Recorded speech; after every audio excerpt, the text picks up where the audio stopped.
కాకినాడ నగరంలో ప్రజలకు అందుబాటులో ఉండే విధంగా బృందావన్ హాస్పిటల్ ప్రారంభించడం జరిగిందని ఎన్టీఆర్ యూనివర్సిటీ మాజీ vice chancellor doctor IV Rao, మాజీ chairman doctor Beeraka Chandrasekhar, doctor Bikkina Srinivas పేర్కొన్నారు. సామాన్య ప్రజలకు మెరుగైన వైద్యం అందించే విధంగా కాకినాడలో బృందావన హాస్పిటల్ ఏర్పాటు చేయడం జరిగిందని ఎన్టీఆర్ యూనివర్సిటీ మాజీ vice chancellor doctor IV Rao, మాజీ chairman doctor Beeraka Chandrasekhar, doctor Bikkina Srinivas పేర్కొన్నారు. గురువారం కాకినాడలో బృందావన హాస్పిటల్ను ముఖ్య అతిథుల చేతుల మీదుగా ప్రారంభించారు.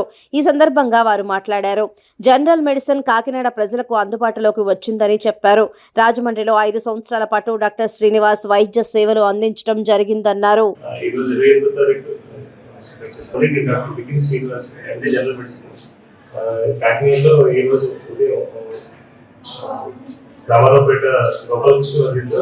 బృందావన్ హాస్పిటల్ ఓపెన్ చేయడం జరిగింది. ఈ హాస్పిటల్లో కంప్లీట్గా హాస్పిటల్ జనరల్ మెడిసిన్ సర్వీసెస్ అన్ని, డయాబెటాలజీ సర్వీసెస్ అన్ని ప్రొవైడ్ చేయడం జరుగుతుంది. Hospital pharmacy, laboratory, ECG, emergency beds సదుపాయం కూడా ప్రొవైడ్ చేస్తుంది. సామాన్య ప్రజలకి అందుబాటులో తక్కువ ధరలకి ఇక్కడ వైద్య సేవలు అందించే విధంగా ఇక్కడ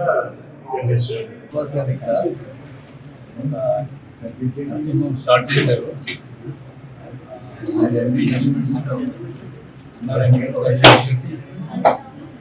చాలా ఎవిడెన్స్ ఉంది.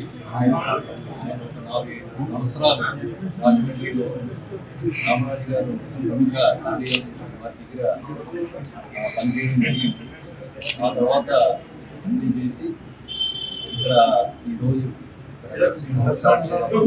నిర్ణయం చేశారు.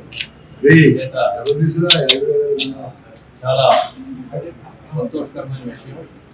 మన యంగ్ ఫిజిషియన్ ఆయన కాకినాడకి రావడం, అందులో ఆయన మంచి ఎక్స్పీరియన్స్ ఫిజిషియన్ రావడం, కాకినాడ చుట్టుపక్కల ఎంతో ఆయన సేవలు నడిస్తారు. మంచి ఫిజిషియన్ రావడం జరిగింది. అది కూడా మా నర్సింగ్